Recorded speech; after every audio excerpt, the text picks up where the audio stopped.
Patricia, or Tish Conlin, is a political veteran, having run now in 2 elections in the Durham electoral district. With this election, the EDA is split into 2 ridings. Even though Tish is the candidate for the People's Party of Canada in York-Durham and not the new Bowmanville-Oshawa North, where Exit 425 and Curtis are located, she has joined us to shed more light on what her party is all about in this time of election uncertainty. Today's guest at Exit 425. In the main corridor of Exit 425. Local politicians to connect with families. What are some unique challenges? Thanks very much, Steve, for having me. Exit 425. It's where we live. Tish, welcome, and thank you for meeting me here at Exit 425. My pleasure. I'm happy to be here. Today, this one's more about your party than it is about Exit 425. The last time we talked was around the Durham by-election, and we wanted to know what you were going to do for Durham specifically. This time, we just want to find out about the party. So the Liberals have long claimed the center of the political spectrum is theirs and claim to be Canada's natural governing party.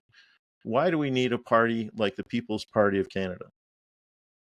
Wow, that's a loaded question. I mean, I got into politics, and it is a very difficult path, I think, at any time. But the most important, I think, the best contribution I could make to my country, and the reason why all of the parties are pushing policies that are harming us. You just have to look at the fruits of their work, like Matthew 7 in the Bible. And I presented on this at many councils. You should know them by their fruits. We have never seen so many people on the streets. Drug addiction, homelessness, hopelessness. It is right in your face now. So people from all sides admit it. And it's directly related to the policies, currently of our Liberal government. But we don't have pushback from any sides. We don't have a real opposition either. So I really, and this is not just in Canada. This is in all Western countries are having similar problems. So we need to get to the root cause. And none of the current so-called leaders, I can't call them the public representatives, are really facing the truth. So they're not speaking the truth. They're not facing the root causes of the issue. So therefore they aren't solving any problems. They're just little bandages here and there. So the Liberals have totally lost the narrative. I mean, people don't believe them anymore.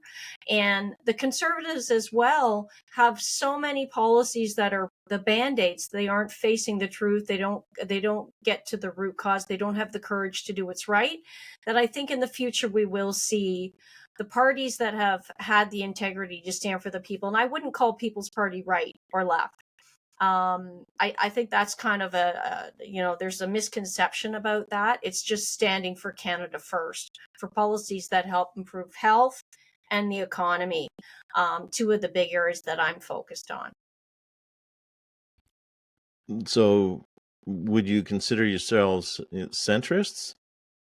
I mean, I don't like to classify myself as, one side or the other. I think People's Party is positioned in the media as right wing. So, that's a label that's been given to the conservative right. But what has happened is the Conservative Party of Canada, Progressive Conservative Party of Canada, has really been on the left for many years. So they've been effectively a blue Liberal. And if you look at all of their policies, they were very liberal on the left side. So social issues, they were liberal on. They were the ones, along with the Liberals and the NDP, that voted to remove parental rights with Bill C-4 a number of years ago. And whatever you believe about, sexual identity, that type of thing, removing parental rights for minors and outsourcing the role of the parent to a teacher or a government official is wrong. And that's sort of the tactics that were used in communist countries to break apart the family, which is one of the strongest pillars is your family bond. So, I mean, that's just one of many, many examples. So, I mean, I guess if you're going to give us a label, yeah, we probably are the only party on the right. What I reject is right-wing extremists. I think our policies are far from being extreme. In fact, they're the most rational policies and the most positive and helpful for Canadians. Even the fact we're the only party now that's not warmongering. I mean, we're a small country in terms of our military capabilities, and yet we're thumping like this on both sides to send money to foreign wars and conflicts when we don't even look after our own veterans and homeless. So I think the word extreme is probably the most important to put right in the trash can. And in right, if you want to call us right, I think we are on the right side of history, and it's proven on every point. So yeah, if we're talking about right and wrong, I'm definitely on the right side. Well played. I like that. We'll go with conservative, though, because you are perceived generally as a conservative type of party. And if we're going to be a little bit more, if not centrist, then balanced, I think is Balanced maybe is a what you good were word. suggesting, that in some Yeah. cases you might be perceived as adopting a liberal approach, in some cases maybe more of a conservative approach to certain things. And we won't go we will go through a shopping list in a minute. So my question would be, why not align with United Party of Canada or the Centrist Party? Well, a couple of things. These are very small startup parties. I mean, they could come, it should be really the opposite. Why don't they, join People's Party and be a candidate in their riding? I don't think any of them have much traction. Even running against Grant Abraham here, he wasn't even from this riding. He admitted he was just using it for, just for recognition. And, I don't, some of his issues are okay. His website, there's nothing to it, and it's just him. So I have a lot of questions about him and the legitimacy of his mission, and why he doesn't align with People's Party. And I don't think being pro-life is enough. You could be pro-life within People's Party. I'm a Christian myself, but there's so many other issues. He doesn't have a platform. He doesn't have policies, clear policies, and he doesn't have a team. He doesn't have, if he comes up with candidates across Canada and competes in the next election, fine. I'm I welcome that, and nothing against it. But I think it's really the onus should be on some of these smaller new parties to partner with the Populist Party. I think what the trend is populist parties, which is exactly what People's Party is. I know a lot of Canadians don't like Trump. I mean, he's got a flamboyant personality. I really like him. When you look past the personality, you look at the policies themselves. They were excellent policies supporting the American people. And his policies really closely align with People's Party, probably the closest match. And what he stands for made America like one of the best it had been in so long when he ran those 4 years. Energy independent, there's no crime, no wars. I mean, it was really spectacular. So if you can get away from the character assassination that appears in the media and some of his flamboyant statements, which he does playfully because he is an entertainer, and you have to face that sometimes to get people's attention, you have to be bold because people have gotten apathetic. So, I think we have the best platform for Canada, and there is a rise of nationalist parties, populist parties. Look what happened in the UK. Nigel Farage, who's a lot like the People's Party, he ran and he got almost 15% of the vote now. And that's a significant percentage. He's able to influence quite a bit from that small position with, I'm not sure how many seats he has in Parliament. And what people in UK have already realized that we haven't here in Canada, they realize that both sides are the same. They're both the Uniparty, the Labour Party, and whatever I think they call it, the Conservative Party as well. And we haven't quite waked up to the fact that the Liberals and the Conservatives were almost the same on most of the social issues that have caused a lot of hardship and division in our country. And, on the economic side, there's a lot of similarities as well. So a moment or two ago, you talked about a lot of the Conservative Party of Canada's policies and approaches to things are moving left. So let's say, what makes you more conservative than the Conservative Party of Canada? Well, I mean, I like to tell people when people don't have a lot of, ear span, I say, I want to conserve your money, your freedom, and your health. And the Conservative Party of Canada's failed on all of those fronts, in my opinion. Whatever you think about COVID, and whether you think all of the hardships and lockdowns and mandates were legitimate or not, it's now been proven definitively that the playbook that was used from the government was not the same one that was researched and documented in detail by real experts in the military. And the mandates were unconstitutional, and it was a very difficult position to speak out about that.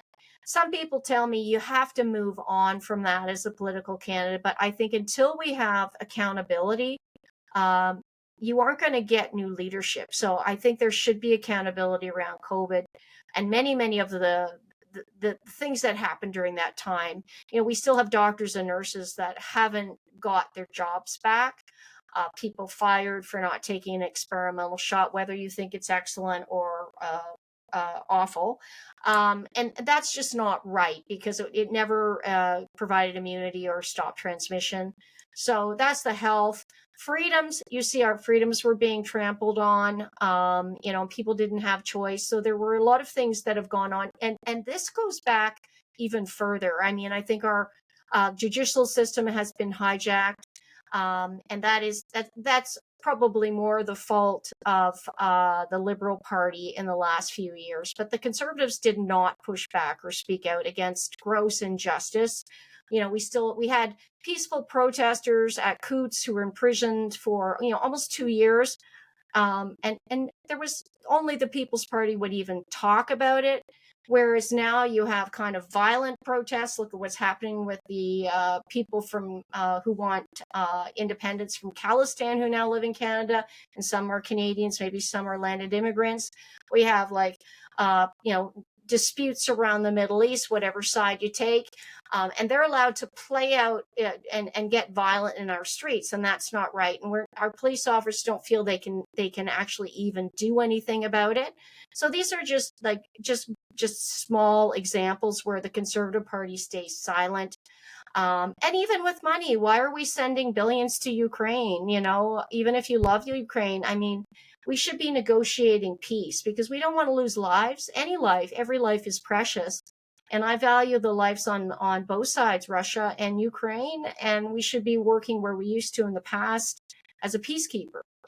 So there's just so many glaring examples, socially as well as economically, where I think they've really failed Canadians as the opposition party, in my opinion. And obviously, I'm strongly against, the Liberal and NDP on almost everything, and the corruption there as well. So, I mean, it makes it hard to choose anyone. And some people say, I'm just not voting anymore, and that's not the right path. And that's why I've given up. I gave up a business. I was slandered. I was deleted off LinkedIn. So if you think everything's fair, to get a voice in this country, if you're a person of integrity, and to earn the right to serve, they don't want capable people serving. I've run a successful business for 20 plus years. I've had staff, worked with companies. I speak multiple languages. I've traveled extensively. I have a strong background in, speaking, as well as written 2 books. And, this is a role I think I could really make a difference in our country. And I'm strongly motivated to achieve that. And I know it's a very difficult role, but I think we need more people who aren't just coming out of university like Polyev and then magically landing in a leadership role as an MP. How does that happen? He's got no life experience. And you can see that now because he's not guided well. He doesn't have that experience. He's got political gamemanship, but he doesn't understand the real issues properly, in my opinion. And I do not look forward to him being a so-called leader because he hasn't earned it. Coming from the perspective of the People's Party of Canada is a more conservative party than the Liberal Party, we'll go with. I'm going to give you a shopping list of a few things, one at a time, not quite rapid fire, but, not long questions like I've been asking.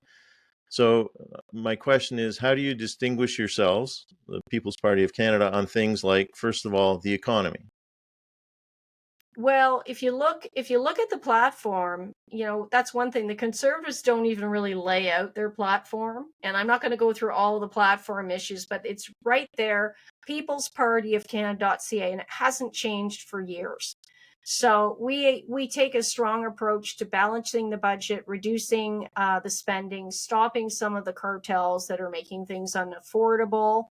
And Maxime has an excellent background. He has he's both a lawyer and he's got an advanced education in finance. He's worked within the finance sector. He's been speaking, for example, when Canada sold all their gold, Max was the one who said that's foolhardy years and years ago. And look at how precious metals, particularly gold rates, are skyrocketing. And the BRICS alliance is only getting stronger, and they're going to have gold-backed currency. Max is the only leader in Canada who's even been discussing this, and he's not even elected. So it's just it's unbelievable that there's this naivety around money and finance and anything to do with that in our country. So I think we have an excellent platform, certainly on the economy, restoring jobs to Canada. Now, I even though I do believe we should have a smaller government, I've had a recruiting firm my whole life, and I understand the importance of meaningful work. And so I say to public sector people, I'm not here to cut your job. I want people to have work that's meaningful, that's useful, and that's helping our communities and unifying people. So things like DEI, I think that's destructive because it's based on Marxist ideologies, dividing people. They say diversity, equity, inclusion, and it's really division and inequity and exclusion. Kids who aren't able to have after school things because they're not the right skin color, or they don't have the right sexual ideology. And Martin Luther King said it best. I look forward to the day when my daughters are recognized not for the color of their skin but the content of their character. And I think everywhere we need to get back to character and merit. And that doesn't mean that you don't help disadvantaged people, someone who has a disability, because that person probably has one of the best attitudes, and you do give allowances to people in your workplace. But the way they've taken this to the extreme where you're either a victim or oppressor is destructive to our children. And again, if you go back to the evidence and the fruits of their work, our kids are losing out on reading, writing, and arithmetic because they're being indoctrinated with ideologies, and that has to stop. But in terms of a job, that's a division, that's a whole area within the government that could be shifted. People could be working in something that actually is helpful and serving other people, in my opinion. So I'm here to create jobs, and they could be public or private sector. We need to get manufacturing back in Canada, and we need to strengthen our economy through real jobs, not MIC jobs. Canada was deindustrialized over the last few decades, and we don't have meaningful work. We're a service economy, or just a consumer purchasing economy. So let's get back to real jobs and industry and things like that. So I think on that as well, job creation, I think People's Party has a really probably the best platform as well. Great focus. And just mindful of the time of your calendar, and we're about halfway through the allotted time. So the next item on the shopping list is taxes. Well, again, here we make a big difference, because I don't believe that some people say, well, if we don't pay all those taxes, we won't have any money for our programs. And that is just not true. The government's like, the game of Monopoly. They print the money they want. And taxes are helpful to a certain degree, but I think the most important thing is changing the spending so it's useful to people. So I take again a very strong stance that we need to stop all carbon taxes, and that again is unique to People's Party, because even the Conservatives, they only want to axe one little tax that's a carbon tax, and then everything else they still have, and they want carbon accounts. We have to get away from carbon being the dirty molecule. It's a life-affirming molecule that all life needs. If we didn't breathe out carbon dioxide, we wouldn't have plants, we'd all be dead. I mean, if anyone's watched the movie Climate the Movie, and it's more of a documentary, it has some of the top scientists in the world, Nobel Prize winning scientists, that say this is all a narrative and that it's benefiting billionaires. Now, and again, climate is always changing. We could have like severe situations with climate like we've been seeing, but that has nothing to do with human activity or our breathing carbon dioxide. So the tax, in my opinion, is a total fraud. And I'm not a climate denier. I'm a person who follows the scientists who say, weather really is changing all the time. We go through severe periods, but we could benefit from more carbon dioxide. And so why are we taxing the air that we breathe to change the weather?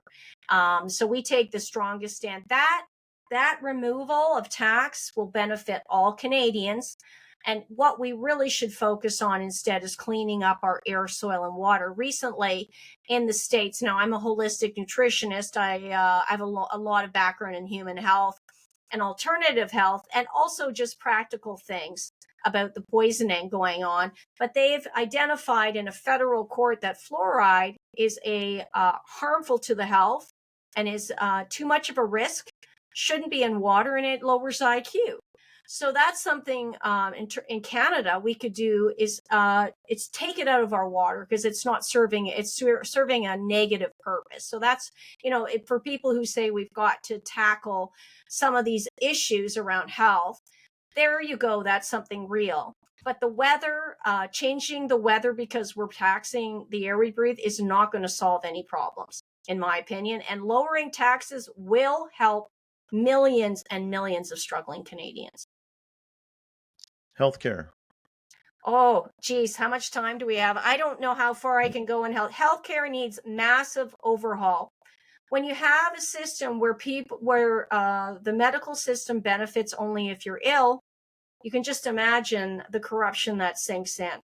Vitamin D supplementation alone in our old age homes would solve so many problems. Probably would have benefited extensively. There was during COVID, studies of Indonesian groups said most people over 80 were vitamin D deficient, and you can't fight these sort of respiratory illnesses without it.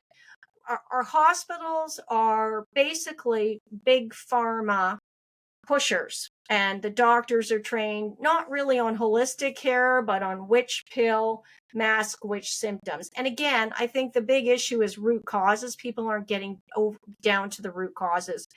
A lot of mainstream doctors have broken with the medical industrial complex because they're seeing there's not an incentive to provide cures. There's not an incentive to have healthy patients. If you have healthy patients, you don't make a good living. So the model needs to be turned upside down. Doctors need to be taught nutrition, lifestyle. They need to maybe be incentivized to have healthy patients instead of sick ones. And a lot of the drugs need to be repealed. My personal opinion is strong is we have to withdraw all the COVID shots. They're not safe. They're not effective. They're harming many people. And I'm have the courage to state that on record, even if others will not.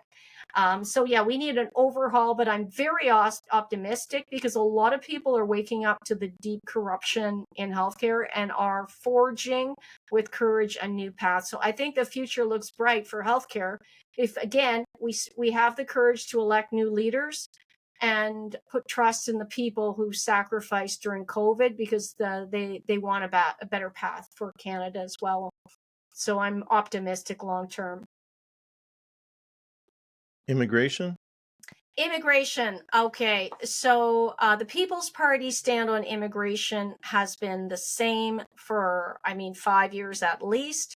We need to lower immigration. And that, when you said that 5 years ago, you were called, every hateful label, particularly a racist, and, every other dirty thing that they could come up with.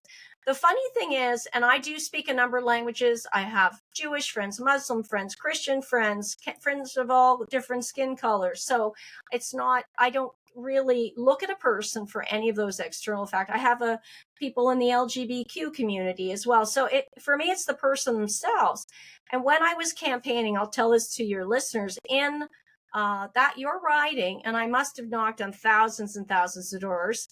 It was mostly the immigrants who said, "What's going on? There's too many people coming in." Everybody agrees. It's what it is. It's harming everyone. When you don't have enough homes, you don't have enough doctors, you don't have enough teachers. We're putting massive stress on essential services.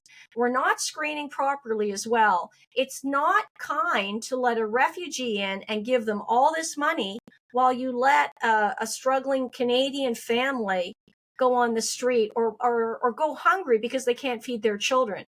Like the analogy of the airplane, and we're all taught, when you're in turbulence, you have a young child, you put your own mask on first. And we've forgotten that. We're so busy virtue signaling about how we're helping refugees who may not even like it here, might not share our values, might have a violent background, that we're letting our country fall apart. And we have massive societal harm that is rearing its ugly head everywhere in Canada right now, because we have too many people coming in, and the numbers have to be cut down dramatically. Even young families, I don't buy the line that we don't have enough people for jobs, because there's lineups everywhere. Young families can't afford to have a second because their prices are being driven up because there's so many people competing. If there wasn't as many people, it would take a little bit of the pressure off. Maybe it would make things a little more affordable, and young families could maybe consider having a second child or a third. But right now, the affordability is not there either. So, I love new immigrants. I've had a recruiting firm, and I've met many people with skills. That's the other thing, come from other countries for a better life. And we do need to focus on skilled immigration first, and our own population, so we can stabilize things. And again, you're not going to be able to build enough homes for the number of people coming in. So much lower numbers for the short term anyways. Until recently, Canada was known for its high-quality immigration program, screening systems, and everything. So, based on what we're hearing in the news, it doesn't appear that we have the classic Canadian immigration program, which I don't think too many people argue against. Defense. Yeah, I'm a peacekeeper, so I think Canada is we have a large geographical space. But in terms of our military, our military has been harmed by DI policies. I think I watched a video recently, senior officials speaking out, because when it comes to defending your country, again, you want to really recruit based on character and merit. Can you trust the person you're with? Do they have the right skills to have your back? So this is just a glaring example of how our military has fallen apart. I know many exceptionally talented soldiers who were let go through COVID mandates, and they'll never rejoin the military. They left in despair and disgust. And I think there is a class action lawsuit. I'm not sure about that, so don't quote me. But those are just some of the issues with Canadian. Our equipment is just very old. So I think we have a wonderful partner to the south. And we've historically had good friendships with the States, with the United States of America. They're a military powerhouse. And I think we share a lot with them. And I think they have our back, kind of like a big brother. So I personally would focus in the short term Canada's strength on becoming a leader in peacekeeping. If I was elected, I would be. And I think I could, I'd love to be an international statesperson. I would love to be helping to build friendships with some of these bigger countries, even even Russia, although some people stand against it. I think they've offered a lot to Canada. Even building the Bering Strait in the north could provide a lot of jobs. And there's a lot of reasons to forge friendships instead of dropping bombs, because the only people that win in war are the military, are the companies that provide the equipment. And we're seeing that play out Yes, in real time now, right? it's We've touched tragic. on parental rights. What about energy? Energy, again, I feel we're blessed in Canada. We're a resource-rich country, and we should be tapping into our ethically resourced oil and natural gas. I actually attended, just an anecdote as well, recently, a climate discussion, climate roundtable.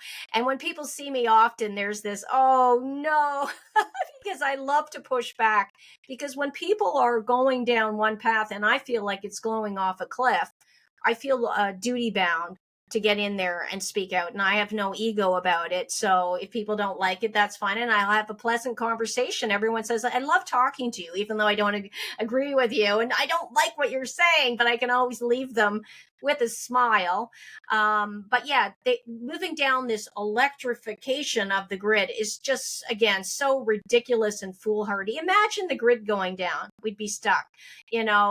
You need to, like any good portfolio, you need diverse, diversity is critical. Like you have a stock portfolio. So, having a propane gas tank, a gas stove, and you have natural gas and, just different forms of energy is helpful. Maybe you do have a hybrid electric car, but even there you have a gas choice.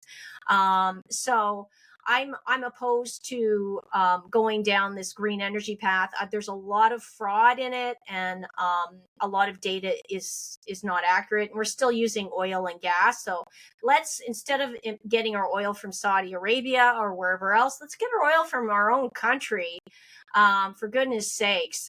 And let's stop this nonsense. And we could be exporting natural gas. So I'm a very big supporter of our oil and gas sector. I also support nuclear energy. It's safe, it's low cost. We want to lower energy costs, not increase them. So again, we could have a portfolio of different types of energy. And I'm certainly not a fan of windmills. I see the harm to our whales. Whales are so precious. And for the bang for your buck, a lot of people I know near here, there's a wind farm. And a lot of people are getting tinnitus. There's just there's a lot of health symptoms associated with that. So many birds are dying, and you just can't recycle them. So I mean, all of that fossil fuel to create these windmills, and then they don't work well. The blades break often. So for people who think that's being green, it's not. You look at the cost and how much fossil fuel is used to create it. So it doesn't add up. I mean, solar could be useful, I think, in certain areas, if they can get sort of the battery life and things, so they can improve the efficiency. But, and you just put them on your roof. I mean, that could be an upgrade. But oil and gas is critical for Canada. And the last part of my shopping list, again, conscious of our time, is Indigenous peoples issues. Well, and this is something you would think I wouldn't say because I'm on the right, but I'm very honored and thrilled to build positive relationships with our Indigenous communities. And I think they have a lot to teach us about nature and the importance of respecting the earth. So I think they can play a leadership role in communities in the future. And, I think there's been a gross harm done to a lot of the First Nations, by the sequestering and, the fact that a lot of them don't have a proper access to even clean water is, I think, atrocious. So, but I don't support, some of this ongoing reconciliation. I think at some point we have to all sit down and talk about autonomy. So really, Indigenous peoples, in my opinion, should be making their own decisions, And there needs to be a turning of the page and moving forward. I think as Canadians, Indigenous Canadians, they want the same thing as every other Canadian. They want, a safe place to live. They want good food, a good job, and their culture protected. So I support that for them. The practical reality is that we could be facing a federal election very soon, sooner than we could imagine. Maybe most of us sooner than we would like. Does the PPC have enough candidates at this point? And do you have a candidate for Bowmanville, Oshawa North? Yeah, I mean, I personally hope we will wait until next year. There's so much uncertainty in the world right now. We don't know what's going to happen with the U.S. election. Warmongering is escalating, so we could be facing sort of a World War III scenario. So I can't see it happening right now. It's just not the right time. There's so much financial stress with Canadians. So I think it would be really off-putting. However, yeah, you never know what would happen, and if they would call. And so I'm ready when they do. With regards to how many candidates there are, I'm not sure the exact number now.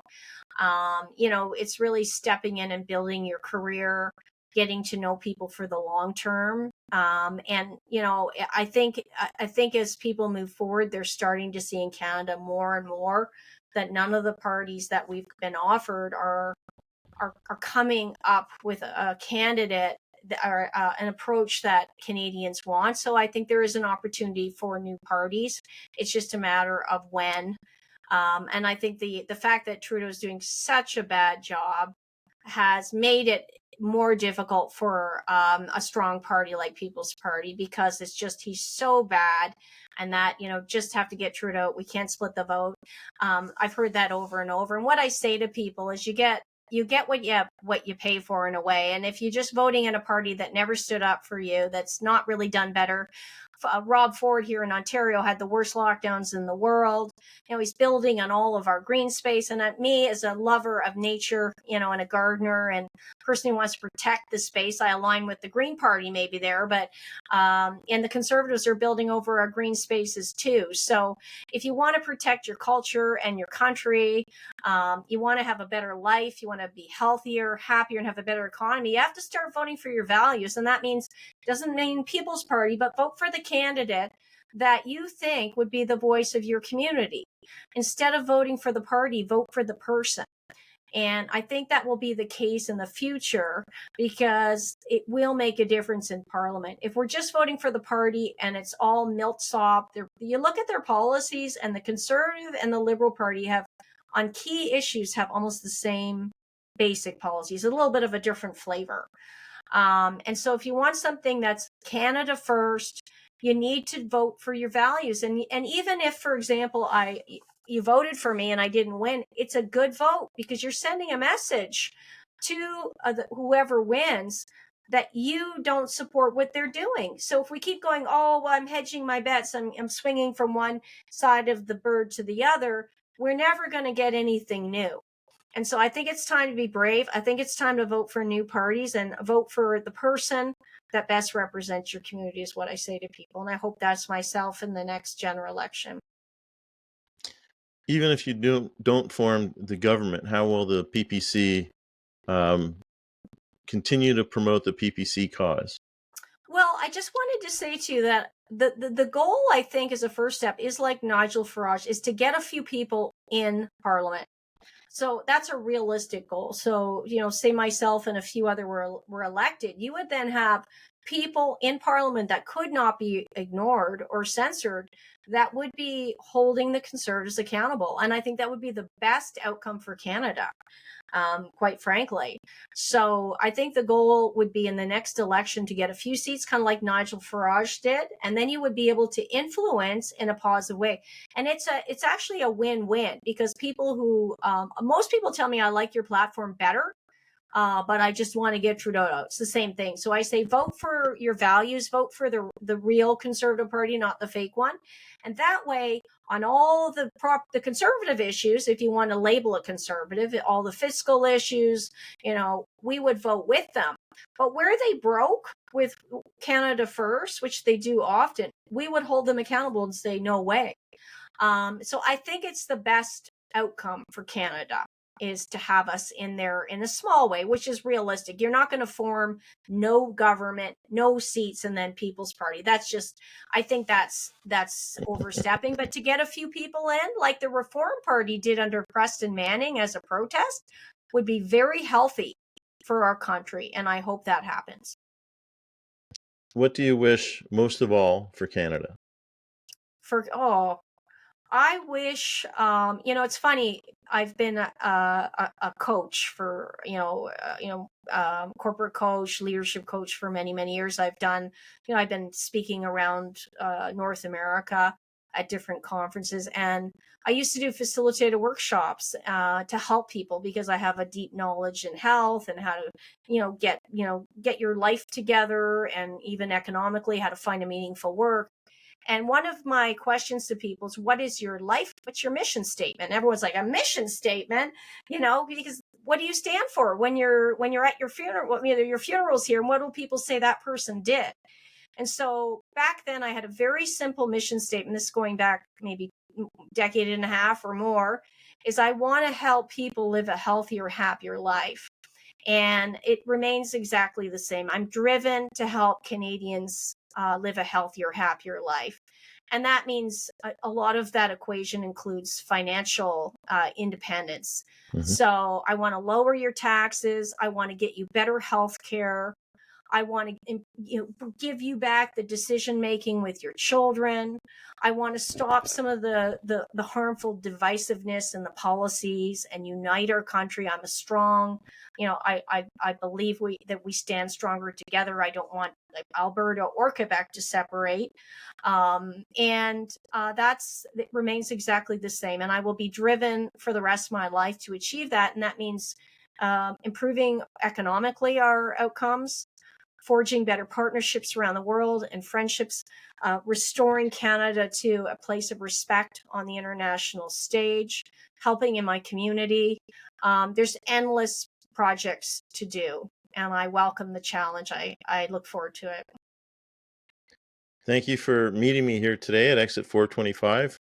How can people learn more about the PPC or reach out to you? If people want to support my campaign, I am, funded through you, the people. My website is just my name, patriciaconlin.ca. You can also, even if you're not in my riding, you can sign up for my newsletter. I do events. I just had a huge town hall event at a local farm, and it was a huge success. So I welcome people from all over Durham. In a way, even when elected, I speak for all of Durham, not just this northern part. I presented recently at a Region of Durham council meeting on these, as they go forward with this strategic plan. And I challenge everyone to look at this plan and protest, because it's not in your best interest. They're moving more and more in a radicalized direction towards these 15-minute cities, which are no longer conspiratorial, removing more and more of your rights under the guise of a climate emergency. And even if there were emergency, taxing you is not going to change it. And so I challenge everyone to spend the time to read it and to send your comments in. That's the only way that we change these governments. So, I will be, so that's one thing. So get involved.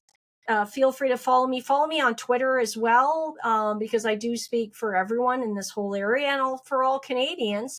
So that really helps me if you follow me, support my work. And when there is an election, we do appreciate contributions as well. And the website for head office for our party platform, I encourage everyone to look at it. And if you don't like anything, let me know. But it's excellent. Everyone who reads it just goes, wow, this is exactly what we need. So it's just peoplespartyofcanada.ca. Thanks again, Tish, for taking the time today to speak with me and meet me at Exit 425. My pleasure. Have a great week, Steve. Thank you for listening to this episode of Exit 425. Please like and subscribe on your favorite podcast platform and on YouTube. Our mission is to provide substantial information and education that goes where you want, because it's where we live. Exit 425 is a production of Studio 38 Audio, copyright 2024. My name is Steve Ray. If you have any questions or would like more information about Exit 425, join our Exit 425 Facebook group, like the Facebook page, check out Instagram, Medium, LinkedIn, X, and TikTok, or email me at exit425401@gmail.com. Exit 425. It's where we live.